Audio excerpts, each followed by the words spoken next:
Nataka Afrika iondokane na mafundisho potofu ambayo yameingizwa katika nyumba za dini. Leo mtu akimiliki Benzi tayari anaitwa Freemason, anaitwa shetani.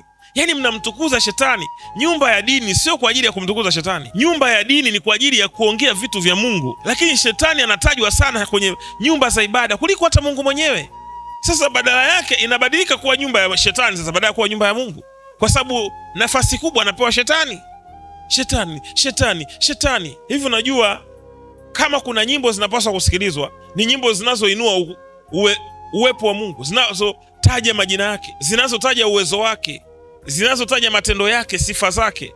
Hizo ndio nyimbo ambazo Mwenyezi Mungu anazipenda sana, kuliko ni nyimbo ambazo zinaelezea matatizo na mambo yanayoendelea katika dunia ambayo Mungu yeye anayafahamu na yako chini ya himaya yake.